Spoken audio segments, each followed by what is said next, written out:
We, the members of the militants of the party, have repeatedly, over and again, said that he is our candidate.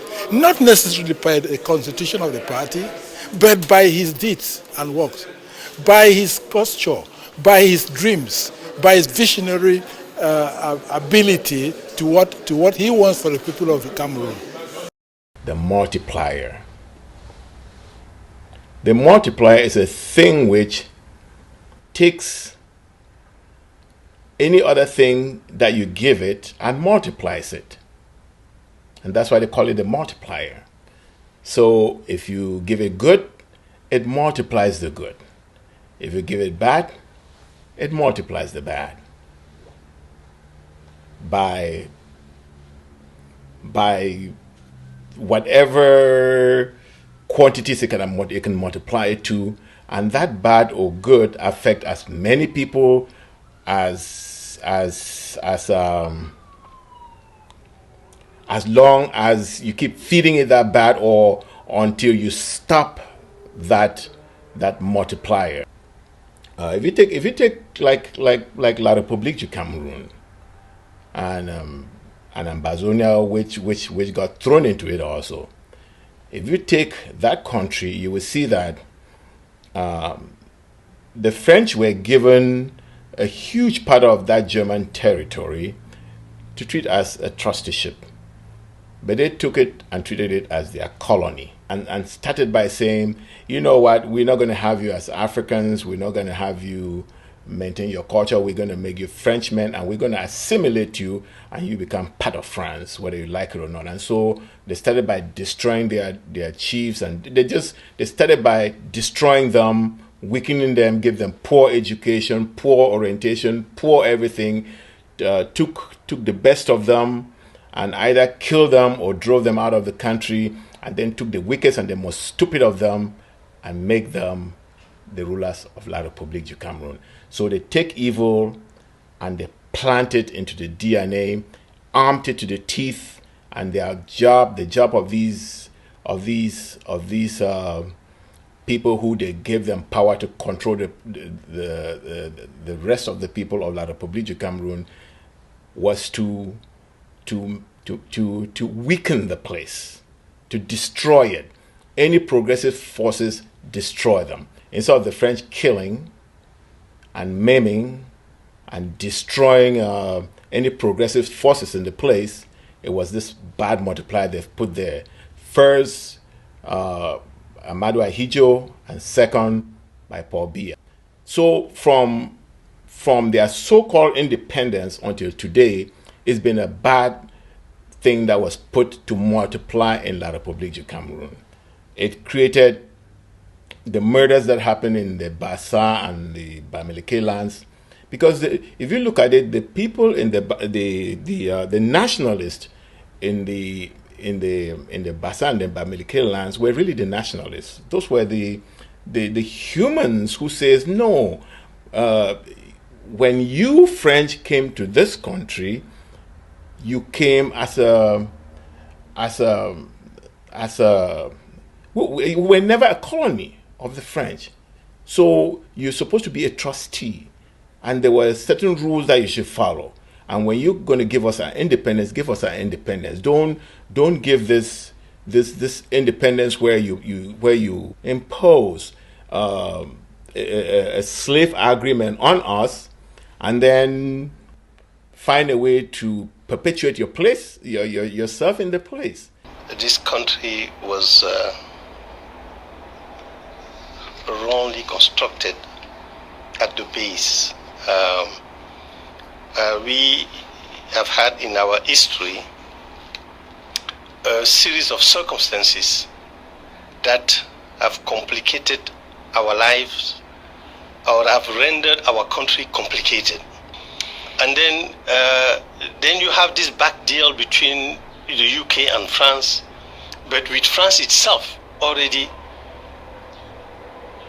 issuing a fake independence, crushing out the nationalist movement, raising their own leaders, giving them independence, giving them the power, without even going through Mr. Aijo was nominated president. He didn't go through The election. It was not election. elected. He was not elected. So you see that when in 1961,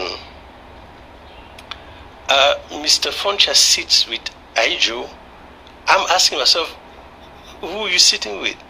At some point, the world rejected colonialism and the domination of one people by another. So the French took these idiots, these dumb asses, put in front. First Ahijo, hide behind them, destroyed the nationalists in La République, and then hid behind him also and destroyed the southern Cameroons. What you see that has been going on in La République since so-called independence has been the multiplier, taking this evil, and this evil has multiplied all along. And that's why today, with all the resources, with the long history of these people there, there's no good coming out of La République du Cameroon. When the people of Ambazonia come and say, okay, we joined you as an equal partner. The agreement says we're going to join you as an equal partner. So how come it ends up that you are trying to teach us French? You've been trying to turn us into francophones. You've destroyed our economy. You've destroyed our culture. You've destroyed our schools. You are destroying our legal system. We have no government anymore. You have totally cleaned up our land of any means of survival in the land. CDC shall not be sold. CDC shall not be sold after destroying, selling, or closing down or removing the Yoke Power Station, the West Cameroon Development Agency, the West Cameroon Produce Marketing Board, the Santa Coffee Estate, Cameroon Bank, Radio Biya FM transmitters, Zion Choir Omkum simply say, Zion Choir Omkum simply say, a stitch in time, save 9. The Cameroon Anglophone movement, where are we? The Southwest Elite Association, where are we? The dignitaries of Southern Cameroon, John Go Foncha, Eti Eno, Estimona, Njo Litumbe. We thought that you were preparing this Southern Cameroon for her youth. It is regrettable to note that Southern Cameroon have been sold. The map of Southern Cameroon have been sold. Southern Cameroon have been sold. This is not a story about the very unfortunate and devastating political history of the people of the then Southern Cameroons, which had never been a part of La République du Cameroon, but was illegally and forcefully integrated into a war-torn French equatorial African colonial state against our will, and has been maintained as such since 1961 under unbearable and unacceptable conditions. It is a story about how a once patriotic self-governing people in a liberal democratic society were successfully managed and orchestrated to turn its elites against its own country, self-interest, and survival, to become advocates, mouthpieces, and protectors of a poor, depraved, and decaying French colonial state ruled by a 92-year-old man getting ready for 7 more years. We, the members of the militants of the party, have repeatedly, over and again, said that he is our candidate, not necessarily by the constitution of the party, but by his deeds and works, by his posture, by his dreams, by his visionary ability to what he wants for the people of the Cameroon. So we have been invited to be reminded that he is our candidate. It's agreed. We have also come to reaffirm to him through our Secretary General of the presidency that he should tell him that we have adopted an irreversible position that come October 25, he's going to be our party candidate. We are going to vote for him with a major percentage. It's a weird story of strange self-interest and a continent and country where identity starts with tribe before nation. This Monday, July 7th, 2025, the Northwest and Southwest regions joined the fray, contributing their vision to CPDM's flag bearer, President Paul Biya's overall winning strategy. As they converge on the Unity Palace, their faces shine with enthusiasm and their candor is unimpeachable. The political giants from these two regions, including seasoned cabinet ministers, accomplished parliamentarians and individuals of remarkable intellectual capacity and political sagacity, bring valuable insights to the table. Both English-speaking regions share a common bond, grappling with the lingering effects of an 8-year socio-political crisis. At the helm of the brainstorming session is Paul Biya's Chief of Staff, Minister of State Ferdinand Ngongo, working on a full mandate alongside two key strategists, Minister Muhammadu Mustafa, Deputy Secretary General of the Presidency, and Philip Mbagambua, Minister for Special Duties, with calls for serenity and vigilance to assure Paul Biya's victory in October.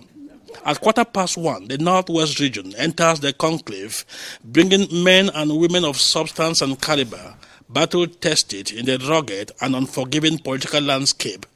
According to inside sources, the exchanges were warm, frank yet courteous, speaking to context, leaving no one in doubt where they stand with Paul Biya. President Paul Biya was made fond of funds, and that our support to him is total unflinching. We can make it clear, crystal clear, that President Paul Biya is the natural candidate for the CPDM and Cameroon, but is a candidate 100% for the Northwest. And I gave certain statistics. Most important political achievements were taken to the Northwest. For instance, the birth certificate of the CPDM is in Bamenda. The head of state took the 50th anniversary of the military to Bamenda. We have a state university. We can boast of 2 prime ministers, head of government, and other big things that he has given the region. So I think it was a discussion to thank President Paul Biya and to tell him that our support is unflinching. We are totally determined and committed to the cause to give President Paul Biya a plebiscite come October. And I want to make it clear, from the statistics of the last elections, we are talking about 18 parliamentarians out of 20. We are talking about 9 senators out of 10. We are talking about 33 councils out of 34.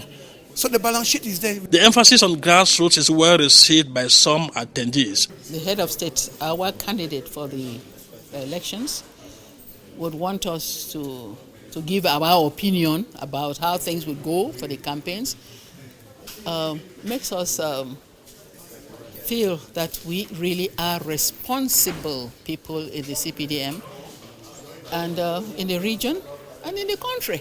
As the clock strikes 5:25 p.m., leaders of the Southwest make their move. Their political juggernauts are dressed not only in elegance but in pure, unfiltered political competence convene around the table.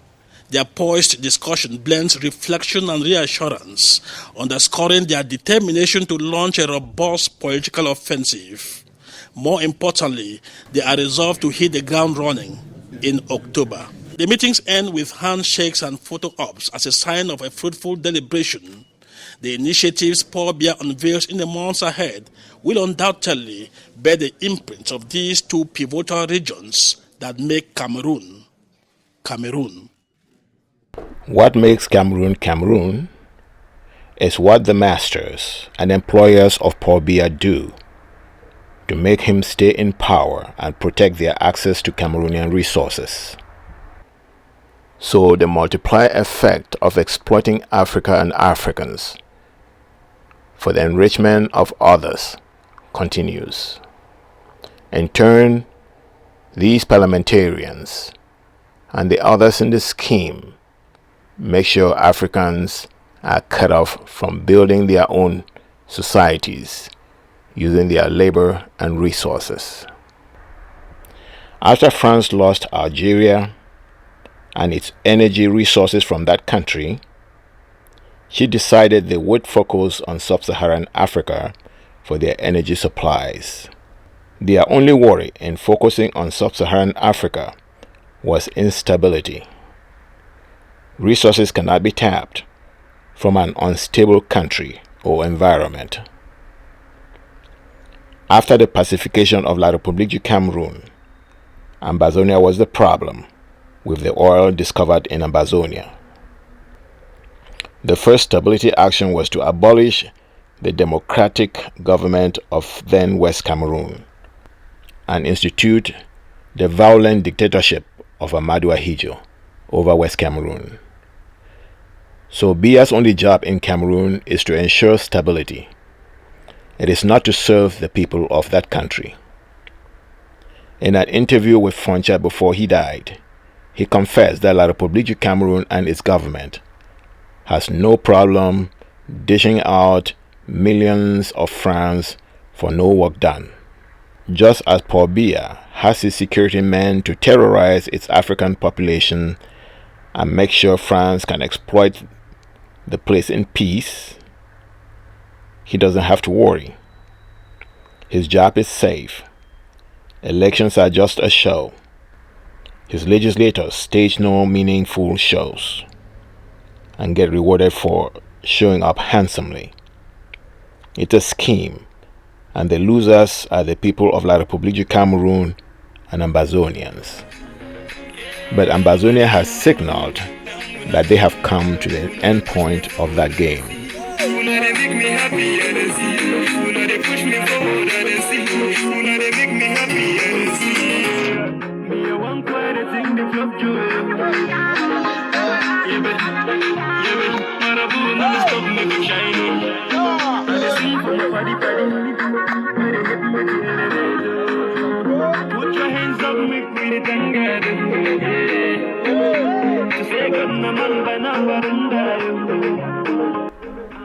The rioting years are over now.